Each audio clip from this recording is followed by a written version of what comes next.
A to Z Haryana देखने वाले सारे दर्शकों ने सोनू दलाल की राम राम।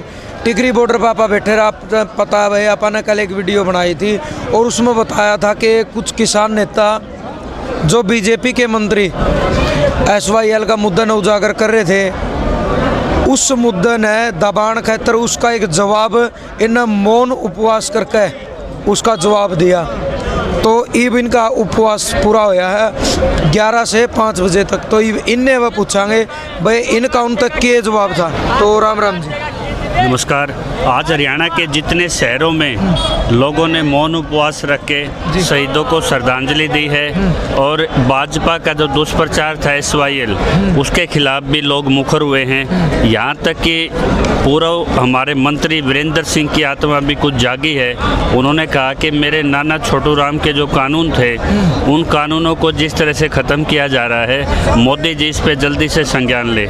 तो जैसा कि वीरेंद्र जो डुमरखा वाले, हाँ, हरियाणा से जो कद्दावार नेता हैं, लेकिन उनके बेटे को ये कड़ा फैसला लेना पड़ेगा कि किसानों के जब मौत पे वारंट लिखे जा रहे थे तो उनके हस्ताक्षर वहाँ थे, बिल्कुल वो हाथ कट के गिर जाने चाहिए थे।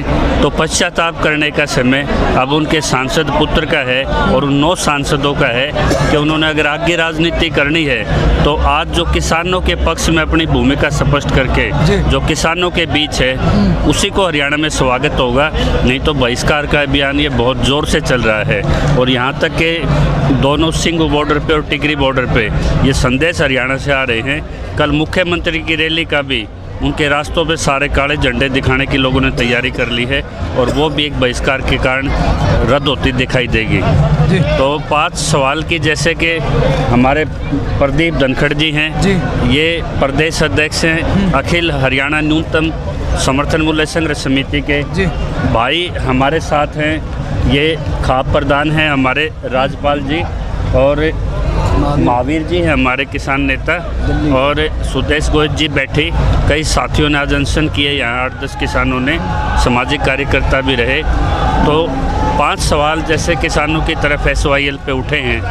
पहले ओम प्रकाश धनखड़ जी और ये भाजपा की कैबिनेट जहां आज प्रधानमंत्री लचर नज़र आए और कल भी उन्होंने अपने मन की बात में MSP कानून से चुप्पी रखी, तो उनसे 5 सवाल हैं। सर्वोच्च न्यायालय में SYL पे सुनवाई चल रही थी तो हमारी खंडपीठ में हरियाणा सरकार को ये कहा गया कि आप अपना इस पे जवाब दाखिल कीजिए, स्टेटस रिपोर्ट दाखिल कीजिए, ये आपके पास अंतिम अपॉर्चुनिटी है, नहीं तो हमें पता है कि आदेश कैसे लागू कराना है। तो उस समय खट्टर सरकार ने SYL की जो एक सबजुड सर्वोच्च न्यायालय के पटल पे उन्होंने अपना वो पानी लेने का वो जवाब क्यों दाखिल नहीं किया, तो सुप्रीम कोर्ट में ये इसका जवाब देने से भागते हैं और पब्लिक में ये मिस कंपेन करते हैं।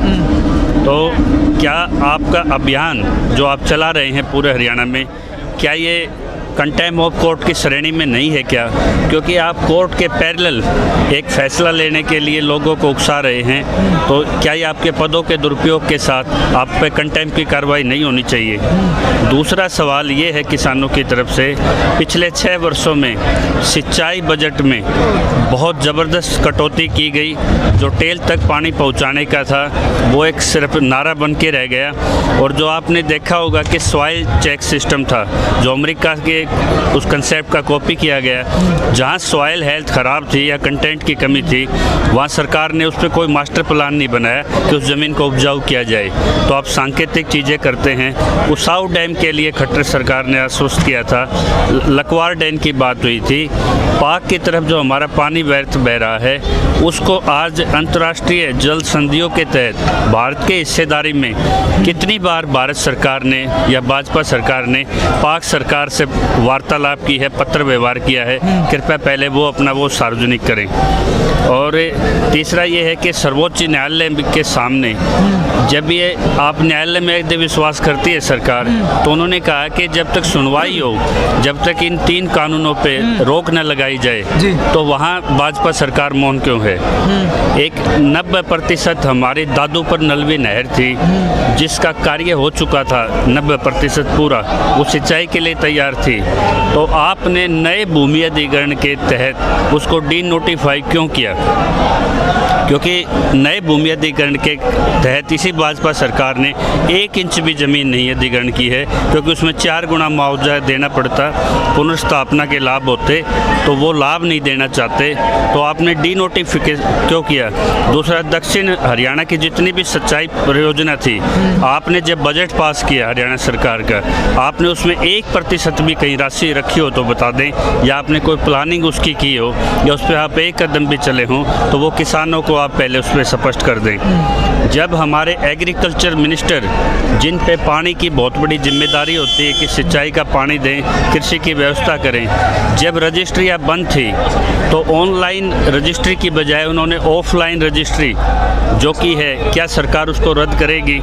उन्होंने अपने बेटे के नाम से सरकारी खर्च पे 2 वेयर हाउसेज भिवानी लोहारू में जो उन्होंने अपने बेटे को अलॉट कराए हैं, क्या इसकी सीबीआई जांच मुख्यमंत्री करेंगे? और दलाल खाप भी उनसे सवाल जवाब के लिए एक तैयारी कर रही है कि आप किसानों के विरुद्ध जो बैठे वक्तव्य दे रहे हो और हम किसानों के समर्थन में हैं, तो क्यों ना आपका बायकॉट या बहिष्कार किया जाए। और इस पे आपको श्वेत पत्र जारी कर देना चाहिए कि कितने सिलोज हरियाणा में अडानी इंफ्रास्ट्रक्चर ने खड़े किए हैं, और इसी के दौरान जो संघ के या भाजपा के कार्यकर्ता हैं, पदाधिकारी हैं, उनको कितने एफपीओ आपने अलॉट किए हैं, वो श्वेत पत्र करके भी आप सरकार को जारी करें। एक 6 साल का कार्यकाल हो गया है और केंद्र में भी मोदी की सरकार है, या एनडीए के अलायंस भी आपके पंजाब में है। 6 वर्ष के कार्यकाल में जैसे उन्होंने अपनी विधानसभा में पैरेलल कई वो दिए, नोटिफिकेशन पास किए पंजाब के किसानों के लिए, अमरेंद्र ने, आपने एसवाईएल लाने के लिए विधानसभा में कितनी कार्रवाई की, कितनी बार विपक्ष और पक्ष, इसमें हुड्डा साहब भी शामिल हैं और आईएनएलडी भी शामिल है, कितनी बार इकट्ठा होके आप पंजाब के साथ बैठे हो, वो मिनट्स ऑफ मीटिंग है, आप दिखा दीजिए, आपकी इच्छा शक्ति नहीं है। और जब किसान पानी लेने के लिए गया था तो आपने वहाँ पे मसाले की दीवार खड़ी कर दी थी। तो जब आपकी ये 5 सवाल से लगभग क्लियर हो गया है, ना आपने 1% इस पे कहीं बजट रखा, ना आपने इसमें डिप्लोमेसी स्तर पे कोई स्टेप लिया, ना इसमें सर्वोच्च न्यायालय में आप इसकी पैरवी कर रहे हो, तो एसवाईएल के नाम पे आपको कोई नैतिकता नहीं बचती कि एसवाईएल के नाम पे आप किसानों को ठगो। तो किसान भाई इनकी इस दुष्प्रचार से बचें, अपनी संस्कृति भाईचारे को बचें, और जो देश और जो पूरा मिल के एकजुट होकर आज लड़ाई लड़ रहा है, उसमें अपना भाईचारा ना बिगड़ने दें, क्योंकि हमारी सीधी नज़र सेंट्रल एमएसपी कानून पे है, और तीनों एक्ट में जो रिफॉर्म हम चाहते हैं उस पर एक बड़ा फैसला चाहते हैं। जब तक मोदी अगर लाचार है तो नीचे ये बंदर की तरह उछल कूद करना बंद कर दे कैबिनेट, क्योंकि सरकार एक टंगड़ी पे खड़ी है। तो पहले आप किसानों के इस चीज़ पे मुखर हो जाइए, तभी आप इस पे आपको कोई नैतिकता नहीं रहती एसवाईएल पे बात करें। प्रदीप धनखड़ जी। बिल्कुल। तो भाई प्रदीप धनखड़ जी है जो मतलब मौन उपवास न रखा, जितने किसान शहीद होए उन आगे एक श्रद्धांजलि देने खातर, और सरकार तो उनका जवाब देने खातर 11 से 5 मौन उपवास पे इन तक पूछे। राम राम जी। राम राम जी। ठीक हो? बिल्कुल, आपके चैनल को हर उसको वो देते हैं, साथ में जो हमारे साथी ने जो बताए हैं, हम बिल्कुल जायज़ सवाल हैं ये 5 और आज जो हमने ये मौन धारण था, जो बीजेपी ने एसवाईएल का मुद्दा गलत समय में जो उछाड़ा है, क्योंकि 6 साल से बीजेपी की सरकार है, तो उनको रोका किसने था? तो मौन रह के जो इनको जवाब दिया है, कल से यहाँ लंबे समय तक अनशन शुरू होगा और हड़ताल की भी कुछ सुनना। हाँ बिल्कुल। और ये जिस तरह ये मोदी ने ये 3 कानून उल्टे लेने में शर्म आवन है देसी भाषा में, इसकी जो ऊर्जा शक्ति है ना, वो हरियाणा से वो है खट्टर, और खट्टर का सोर्स है दुष्यंत।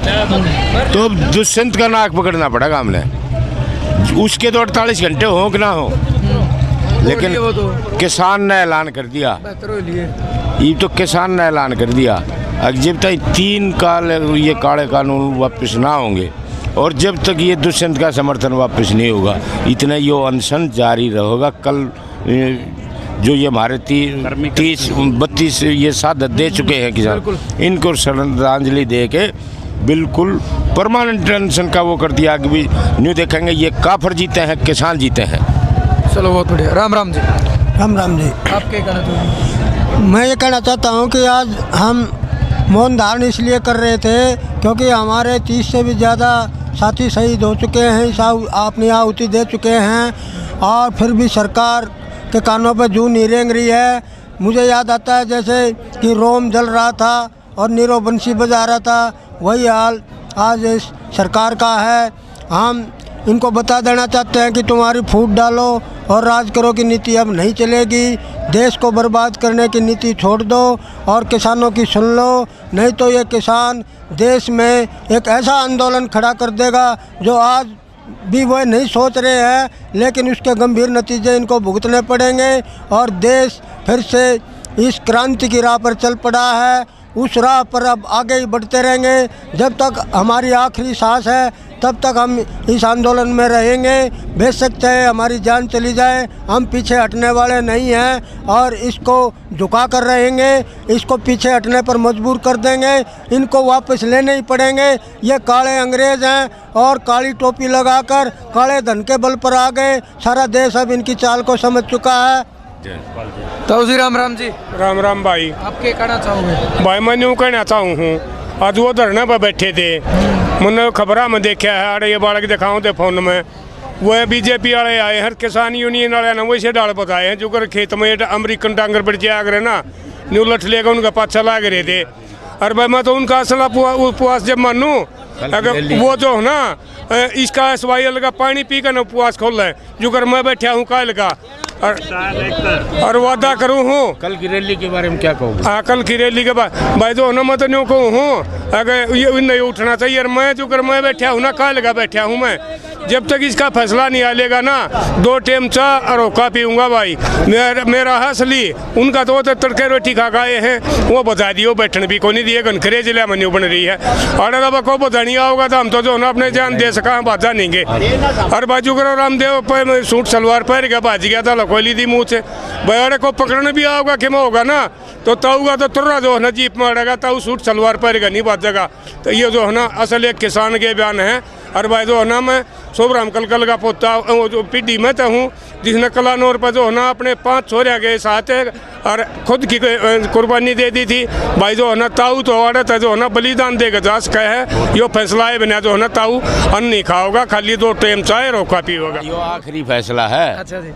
आगे ये सरकार के जो पिलर है ना, पहले इन डैमरेज करेंगे और यहाँ बैठ के करेंगे। और जो आड़े तो बैठे बैठे हमारा संदेश काम करे है, लाग रही है, इनके हेलीपैड भी पड़ेंगे। अरे जो ये भीतर बैठे हैं ना, उनके कती नु पकड़ पकड़ के खींचेंगे। हमारा काम को ना हम लोग का लाग रहे, इनके कती रसोई के भी ठोकर मारेंगे हम। तब किसान शहीद परिवार जितने भी 6 टिकरी बॉर्डर लाइन पे 6 किसान शहादत दे चुके हैं। जितने भी मेरे दर्शक सुनते हैं किसान भाई, जिनके भी नज़दीक कोई भी जिला लगता है, आज इस आंदोलन में व्यस्त होने के कारण किसान नेतृत्व यहाँ बंदा बैठा है। जितनी उन परिवारों की आप आर्थिक मदद कर सकते हैं, राजनीति वालों के पास समय नहीं होगा कि वो इस शहादत किसानों के घर जाएं, श्रद्धांजलि दें, ढांढस दें। ये अनशन इसीलिए था कि आप उनके घर में जितनी आर्थिक तौर पे मदद कर सकें, उनके बच्चों की मदद कर सकें। बड़े बुजुर्ग जो आसपास खाप के लगते हैं या जो संबल परिवार हैं, वो सम्राट परिवार, उनके पास जाके सांत्वना दे कि आप अकेले नहीं हैं, आपके साथ पूरा किसान परिवार और पूरा प्रदेश का किसान है। तो उनके साथ हमारी संवेदनाएं हैं और उन आत्माओं को नमन। तो भाई आपने सुन लिया, इन बड़े 5 सवाल रखे हैं सरकार के सामने। जो सरकार ने SYL का मुद्दा, ये इनकी बात सही है भाई, 6 साल तक सरकार थी भाई, उस टाइम दोनों SYL का मुद्दा उठाया नहीं, ईब उठा दिया। यू सिर्फ एक फांसड़ पाड़न का मतलब है, यानी हरियाणा पंजाब का जो भाईचारा जुड़ा है उसने तोड़न का मतलब है। लेकिन यू भाईचारा इतना तकड़ा जुड़ गया है, खुद अगर प्रधानमंत्री भी न्यू बैठ जाएगा नहीं न्यू कहा मैं भी बहिष्कार करूँ, उसकी भी नहीं चलने देंगे। यानी यू कसूती तरह किसान भाईचारा, एकता, एकजुटता होगा ना, जुट गए हैं। और जुड़े रही हो, जो अपडेट होगी वह भी देंगे। इन वीडियो ने ज़्यादा से ज़्यादा शेयर करते रहो। जितने किसान साथी घर बैठे भोले भाले किसान, कुछ से हो जिन्हें पता नहीं होता भाई क्या चल रहा है, उन्हें भी दिखाओ, उन्हें बताओ। के सच्चाई के है, किस तरह एक संगठन जुड़ चुके हैं पूरे देश ने, पूरे विदेश के किसानों का साथ साथ मजदूरों का भी, व्यापारी संगठन भी, सबने अपना समर्थन दिया, सबने अपना सहयोग दिया इस चीज़ में। ज़्यादा से ज़्यादा शेयर कर दे रही हो, किसानों तक पहुँचा दे रही हो। जय जवान जय किसान।